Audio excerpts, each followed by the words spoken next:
So, recently, mga kababayan, nakita niyo naman yung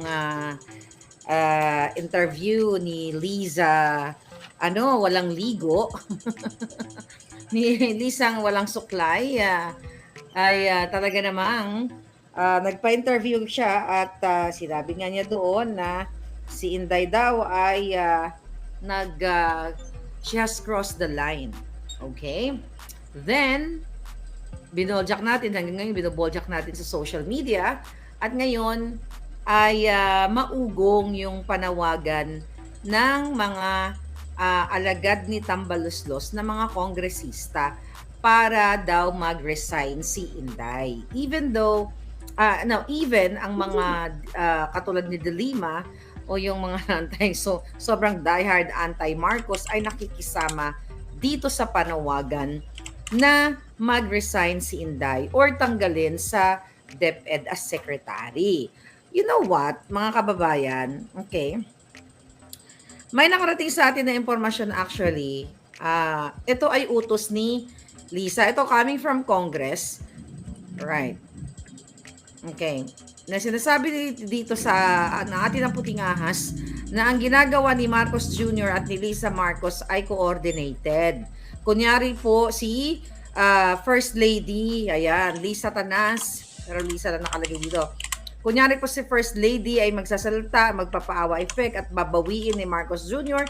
na kunyari wala silang problema ni Inday Sara, pero ang totoo ay inaatasan nila ang mga kongresista nila Tambaluslos na magtoka-toka o mag-take turns mag-take turns ang mga kongresista para manawagan na ang term niya is traidorin si Inday o patalsikin o galitin para mag-resign si Inday ng tuluyan. Ito po ay palabas lamang ng gobyernong ito na kunyari walang problema si Marcos Jr. at si Inday, wala siyang problema kay Inday, pero ito ay utos nilang dalawang mag-asawang ulupong. Alright? Kasi ito pa, sabi niya, actually, Miss Maharlika, si Tambaluslos ay in talks right now with Leni Robredo. Alright? Siya po ang in charge, si Tambaluslos, na nakipagkita kay Leni. Kaya kung napapansin niyo, Miss Maharlika, binanggit ni Liza na dun sa kanyang interview na mabuti pa daw si Leni ay hindi katulad ng ginawa ni Inday Sara. Alright? Okay. At meron po silang talagang malaking plano laban kay Inday. Madalas po silang umaalis out of country. Okay? Kasama yung mga congressmen na kasabwat nila. Doon po sila nag-uusap sa labas ng bansa para pagplanuhan din si Inday at iba pang mga anomalya o aktibidades nila. Okay? Actually, sabi niya dito, okay, next week,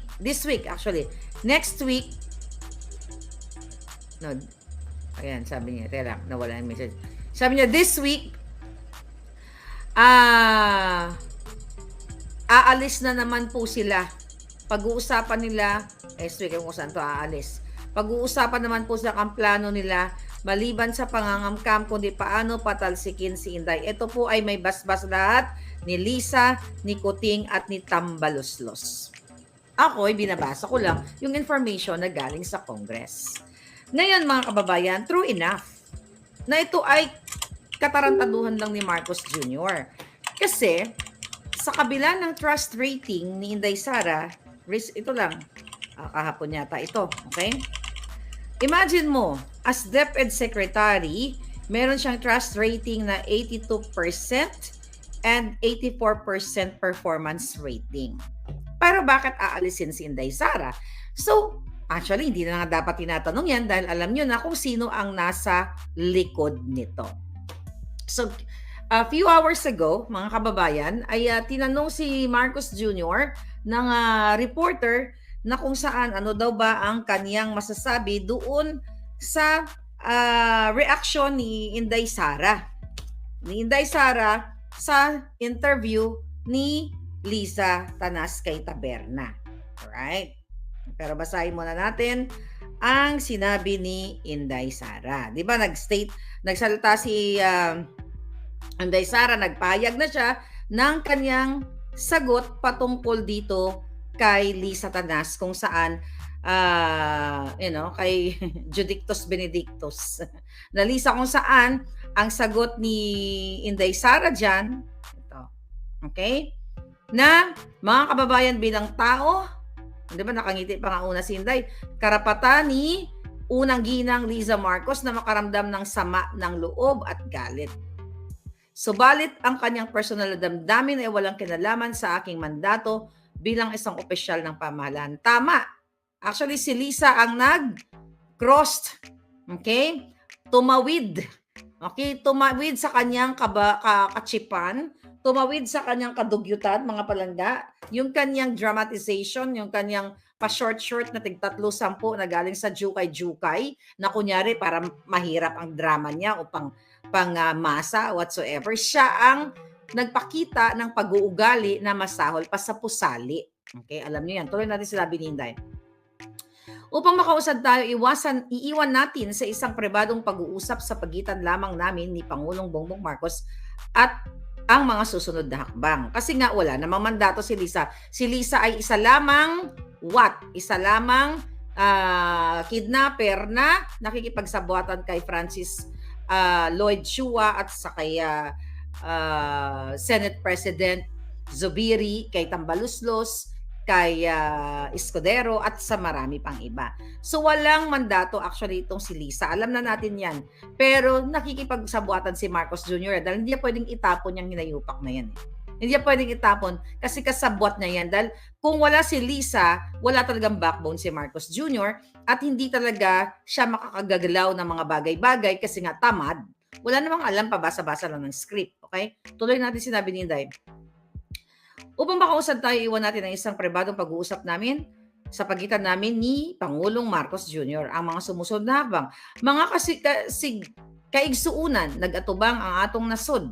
Mga kababayan, sabi na may hinaharap ng ating bansa ang mga problema na kailangang solusyonan ng gobyerno. Dapat ay nakatutok tayo sa pagtugon sa suliraning hinaharap ng ating bansa. Patuloy ang pagtaas ng presyo ng pagkain at iba pang mga bilihin at ito ay mas nagpapahirap na dinaranas na gutom o kawalan ng sapat na pagkain ng paghihirap ng ating bayan. Nagbabadya rin ang kakulungan ng supply ng tubig, kuryente habang talamak naman ang ipinagbabawal na droga o polboron.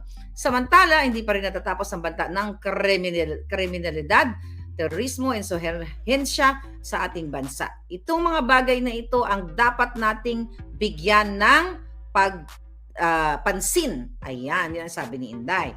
So, ibig sabihin, class act talaga at ito ang dapat ginagawa ng isang vice president. Si Liza, wag na kayo mag-expect ng class kasi never siya naging social.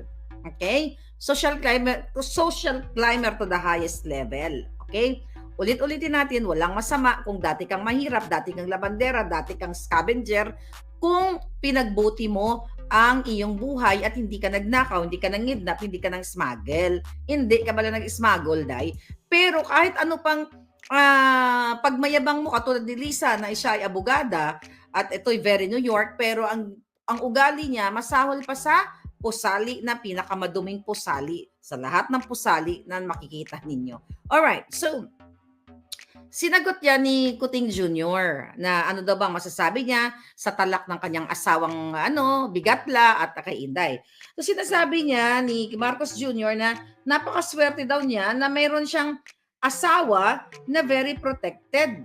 Na kapag may nakikita o may sinasabi na hindi maganda kay Marcos Jr., parang normal lang daw na very, very upset itong si Liza. Sabi niya, hindi ko siya pwedeng sisihin. Okay, sagutin natin yung una. Kung naalala ninyo ang drama nila before election, na hindi sila pumapatol sa mga bashers, dun sa mga dilawan na sinasabi nilang tawag dyan, hindi sila pumapatol sa dilawan na sinasabi sila ay diktador, murderer, lahat na. Tapos ngayon ang sinasabing ni Kuting Jr. ay very protective daw si Liza Tanas.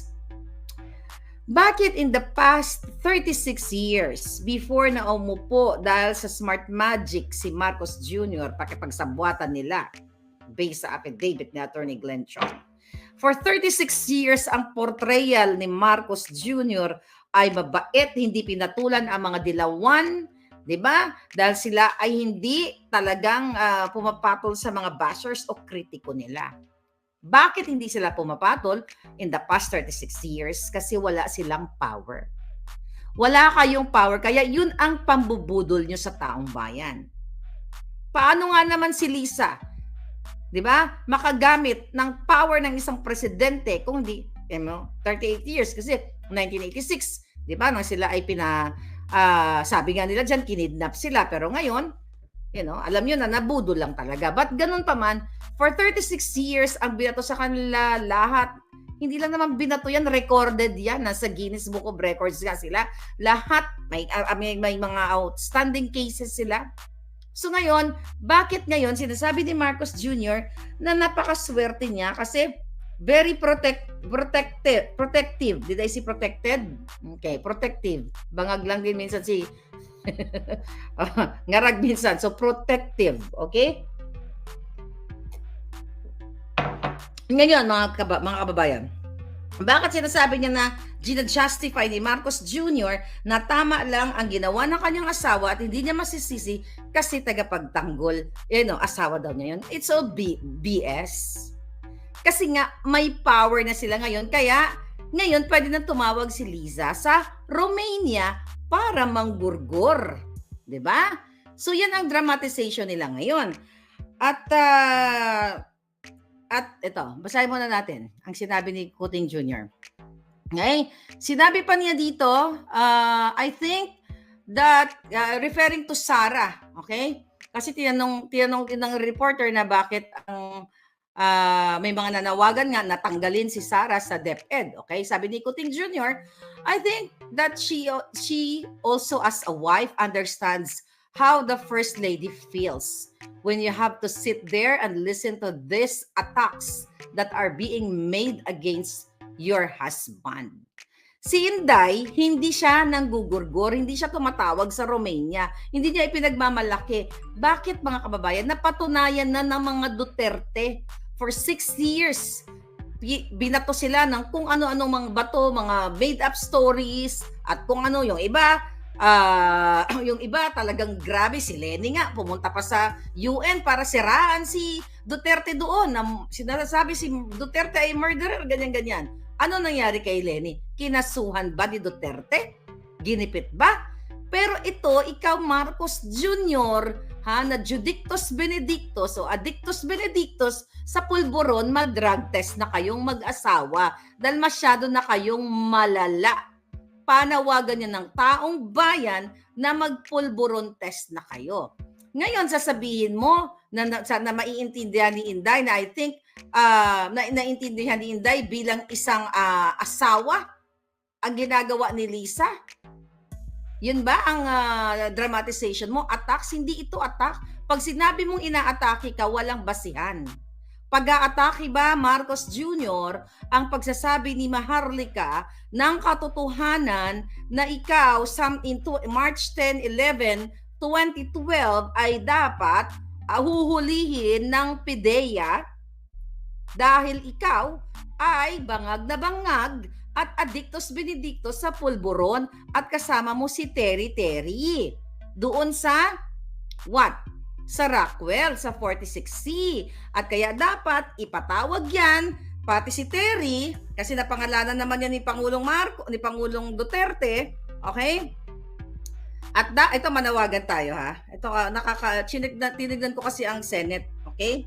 Ang Senate ko ano mga schedule nila na susunod na hearing. So wala pa nakalagay doon, kaya muli Senator Bato bilang chairperson ng Committee Public Order and Dangerous Drugs, buksan mo na ang investigation para matapos na ang usapin dito na ang nilabas kung mga dokumento na si Marcos Jr. doon sa pre-op authority to operate ay legitimate. or bona fide document. It's not AI. So itigil itigil mo na, Marcos Jr., ang pag-drama-drama mo, pa sayaw-sayaw kayo kunyari sa Malacanang, pa-tweetams, pa-biga-biga, pa-jollibee-jollibee drama para kunyari pang masa. Julul. Tigil nyo yung mga damage control, yung katsipanggahan. Dahil kahit kailan hindi naniniwala ang taong bayan sa inyo, ang naniniwala lang yung mga dogyots ninyong bayarang, mga walang jutak. Okay. Ikaw, Senator Bato, bilisan mo. Okay? Dahil ikaw, ito, panawagan natin. Chairperson, Bato de la Rosa. Vice Chairperson, Ejercito Estrada, Jinggoy, Bongo, Tolentino.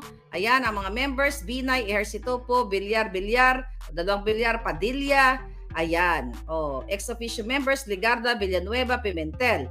Okay, ngayon, dito sa investigating agent na nag-sign ng document na yon, which is nagsulat o sumulat na rin sa Office of the President, PIDEA, Congress and Senate, na nananawagan din na na imbestigahan na nga ito, ay sumulat din po kayo dito sa Committee on Accountability of Public Officers and Investigation, kasi kailangan imbestigahan ng isang public officer like Marcos Jr. dito sa isyong pulburo na ito. Ayan, ang chairperson dyan ay si Pia Cayetano and also vice chairperson si De La Rosa at Bongo. Kaya ayan, magkakasama pa rin kayo, halos pare-pareho lang. But anyway, mga kababayan, balik tayo dito kay Kuting. Na sinasabi ni Kuting, sa kabila ng drama-drama niya, na syempre maintindihan dapat ni Inday Sara daw na ang pang-aatake sa kanya ay dapat lang siya ipagtanggol ng kanyang asawang Jahas.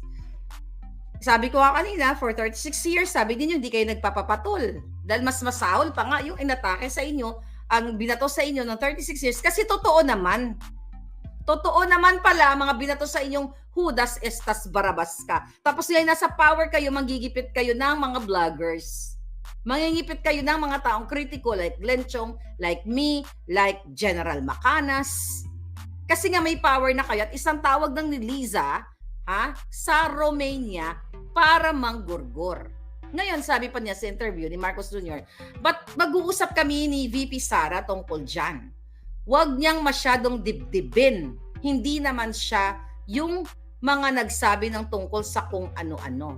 Bakit si Sara ba ang nagdibdib? Ang asawa mong Jutang Jenimes ang nagdibdib, di ba? Kaya nga siya bad shot na siya sa akin. Di ba? Nabangag-dabagag na parang nakatira ng bonggang-bongga. Okay? So, hindi si Sara ang nagdibdib. Kayo. Dahil, mga kababayan, pinagluloko kayo ni Marcos Jr. Bago po, nagpapa-interview, yung mga Jutang Jenimes na yan, magkasama sila, nag-uusap sila, at the fact na foreign intervention yan, foreign advisor ang nagsabi na magpanggap si Liza, na kunyari paawa, ay suot ka ng short na 310, tapos wag ka magsuklay, wag ka maligo, mukha kang pusali, mukha kang madugyot na galing sa kanal o galing sa tubugan sang Karabaw, pinagluloko ang taong bayan, Marcos Jr. Bangag ka lang, magpa-drug test kang yawa ka. Ano pinagsasabi mo na mag-uusap kayo ni Inday? Tapos wala kang kinalaman dito sa pag-i-interview ni Taberna?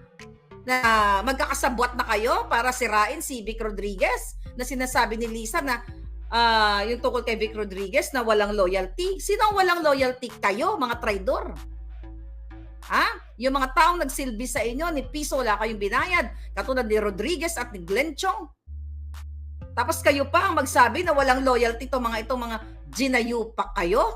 O ngayon, ang drama ninyo, wag daw dibdibin ni Sara. Hindi naman siya yung nagsabi tungkol sa kung ano-ano. Ano bang sinabi namin dito kung ano-ano? Sinasabi lang namin na magpulburon test ka. Dahil bangag ka, nangiwi na kayo, at tinatarantado niyo taong bayan. Ang sinasabi namin dito, na ang asawa mo, di ba, lumabas mismo sa nga bells niya, na gatawag siya, na kung siya lang ang in charge, ay ipapagurgur niya kaming lahat. Di ba? O, anong ibig sabihin yan? Ayan ba? Kami ba ang nag-cross ng line? Kami ba ang wala sa ayos dito? Kami ba ang nag-behave ng bangag-bangag? Kayo ang nag-behave. Kayo ang umugali ng kanal ng pusali. Kayo ang nagdrama At mga kababayan, huwag kayo pinagluloko ni Marcos Jr. na kunyari, mag-uusap sila ni Inday. Na kunyari, concern siya kay Inday kasi may nananawagan na si Inday ay mag-resign na o tanggalin nila sa DepEd. Magkakasabwat si Marcos Jr., si Lisa, si Tambaloslos at ang mga kongresista. Yan, kababasa ko lang ng mensahe na bulihin ang bulihin si Inday hanggang sa Inday, yan, makinig ka, na hanggang ikaw ay bumigay at mainis para umalis ka ng kusa. That is the plan of these evil people. Okay? Na tinulungan mo na dahil sa'yo, Inday, nanalo, eto, tatraidorin ka. Huwag ka magpapaniwala kay Marcos Jr. na bangag na yan. Talaga naman bangag. Oh, ano sabi mo, Marcos? Madali naman sigurong plansahin lahat yung issue. In the first place, dapat bago nagpa-interview ang asawa mo ay pinlansya mo na. Kasi alam mo naman ang ngangabels ng asawa mo kapag nakatira o kargado ng ipinagbabawal na kung ano man or kargado ng tequila, ng margarita, martini at kung ano-ano pa. Kaso lang, kaya kayo ngayon nag-epal-epal at nag-damage control kasi epic fail. Ibig sabihin, hindi umubra ang drama ni Lisa Tanas na pusali look. Pusali, corduroy look, bangag look. Kasi akala ninyo maaawa sa inyo ang tao pa drama-drama nyo na pa underdog ang dramang giatay. At tingnan mo itsura nyo ngayon. Cute ba yan? Nakakatakyut. So dahil hindi umepekto ang drama ni Lisa dahil palpak ang inyong advisor, kaya naman nagpa-Jollibee, ginamit nyo pa ang Jollibee ngayon. Kung ako sa Jollibee, kasuhan kayong mga inayupa kayo. Dahil gumagamit kayo pang cover. Kaya naman pala itong si Speaker Martin Romualdez ay mukhang puring-puri dyan kay Leni Robredo. Kaya alam naman natin, si Speaker Martin Romualdez at si Lisa Marcos ay medyo magkadikit. Pati si Lisa Marcos doon sa interview ni Katunying ay kinumpara din kay BP Sara. Mas okay daw si Leni. Oy, mukhang may niluluto itong mga to sa 2025 election. Hindi tayo magugulat na magiging kapartido nila yan si Leni, no? Maging kakampi nila dyan sa lineup nila para sa pagkasenador. At hindi malayong hindi tatakbo yan talaga si Leni. Tatakbo yan. Ang mga dilawan na hindi sumusuko hanggang ngayon. May pag-asa pa kaya sila. Pero pag si Leni ang tumakbo, may pag-asa yan. Kalahin mo, kakampi nila, magiging kakampi ni Leni yung nasa administrasyon ngayon. Maging kakampi ni Leni, kakamping, dilawan, o di ba ang lakas, sanib puwersa, ang daming kukunin sa pagkasenador. Kaya sa tingin ko, sure bull yan si Leni pag tumakbong senador. Makakapasok yan. Okay din yan. Para naman may mapatunayan ni Leni dyan sa Senado kung ano talaga yung galing niya. Kung magaling talaga yan. Para magkaalaman. Ito naman si, secret pa kayo ha. Itong si Martin Romualdez. Ito si Martin Romualdez pwede rin. Pwedeng tumakbong senador. Oo, takbo siya sa senador. Pero mukhang alanganin Mukhang alanganin to si Martin Romualdez eh. Kahit mismo siguro sa Leyte, sa lugar niya, parang alanganin din eh. No, ano kaya sa tingin nyo? Comment tayo dyan. Hanggang dito lang. Thank you. Bye-bye.